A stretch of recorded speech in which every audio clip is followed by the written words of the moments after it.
The content in this video is for general educational use. It does not represent political opinions or judgments about any country, culture, or government. Information is based on publicly available sources and may be summarized or simplified. Viewers should verify details through multiple sources.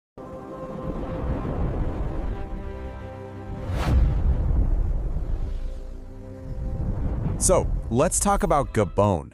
You've probably heard it called a green superpower, right? Kind of like a lung for the whole planet. But here's the thing. For so many people who actually live there, it's a nation in deep crisis. And that's what we're digging into today. We're going to tackle a really tough question. How can a country be this incredible champion for the environment and at the same time be failing its own citizens so badly? Okay, just take a look at this. It's like two different worlds on one slide. On one side, you've got the Gabon the world sees, this amazing conservation leader. We're talking nearly 90% forest cover, 13 national parks, incredible stuff. But then you look at the other side, and that's the reality on the ground. A military coup just last year, an economy that's way too dependent on oil, and it's all on pretty shaky ground. Nope, these aren't two different countries. This is the paradox of modern Gabon. Let's try and figure out how these two things can possibly exist at the same time. All right, so here's our game plan for piecing this puzzle together. First, we'll look at the big picture, this land of contradictions. Then, we're going to zoom right in on, believe it or not, the elephant in the room, and I mean that literally. After that, we'll dive into the laws, the land, and why they aren't protecting people. Then we'll tackle the price of progress and see how development fits in. And finally, we'll see how it all leads to a system under strain. Okay, first up, a land of contradictions. This really gets to the heart of it, right? How can a global eco-champion be dealing with so much instability? I mean, there's absolutely no doubt about it. Gabon's role in saving the world's rainforests is huge. It really is a global success story. But for so many of its own citizens, that success feels a million miles away. When you're dealing with high poverty, you're struggling to find a job, especially out in the rural areas, that global praise doesn't put food on the table. There's just this massive gap, this huge chasm between Gabon's green reputation and the daily struggle to just get by. So, okay, what does this big national paradox actually feel like for a regular person? Well, that brings us right to our next section. And yeah, we're talking about the literal elephant in the room.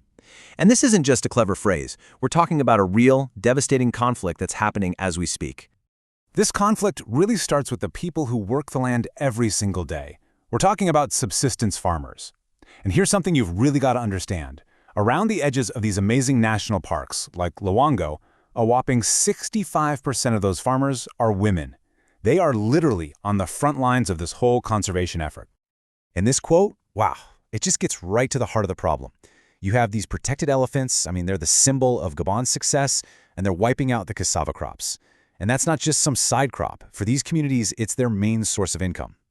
It's just a perfect and honestly tragic example of the whole paradox. What looks like a conservation victory for the world is an absolute economic disaster for a local family.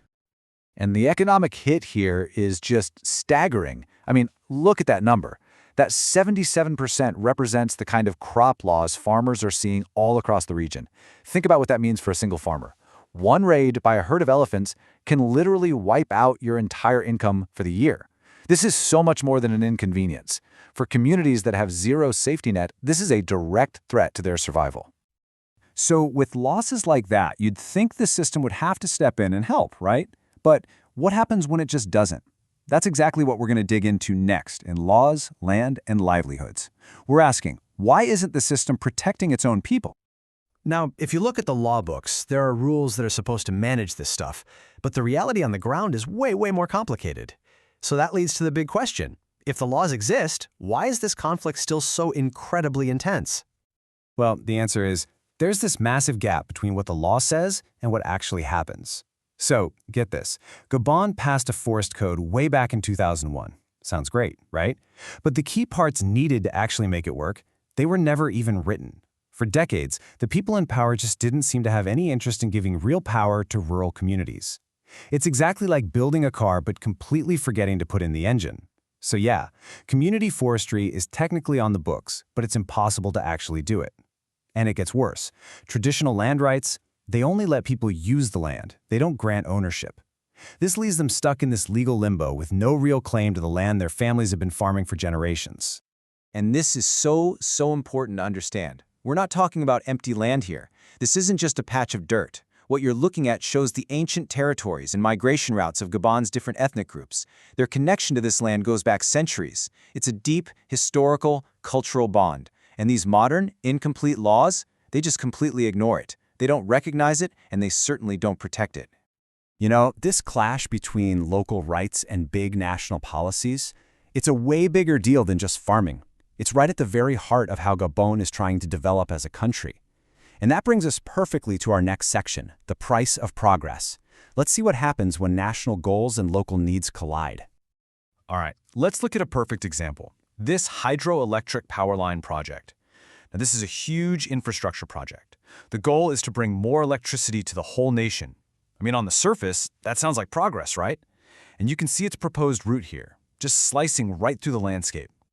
But here we go again. It's that same trade-off.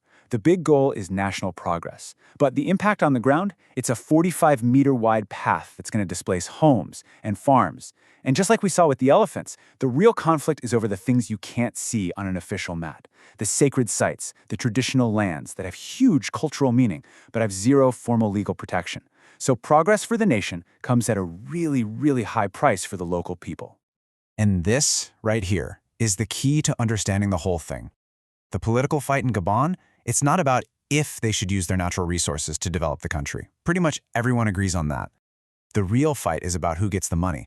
It's not about the plan itself. It's about the fact that the system for sharing the benefits is just completely and utterly broken. So when you have all these unresolved tensions, they don't just stay local. They build and they build, putting this incredible pressure on the entire political system. And eventually something has to give. And that brings us to our final section, a system under strain. Wow. Okay, these scores tell a pretty damning story, don't they? Out of a possible 10, Gabon gets a 3 for how it uses its assets.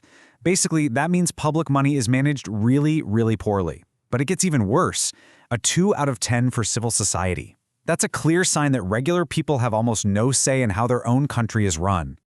And look, these aren't just bad numbers on a report card. They're symptoms of a system that's been failing for a long time.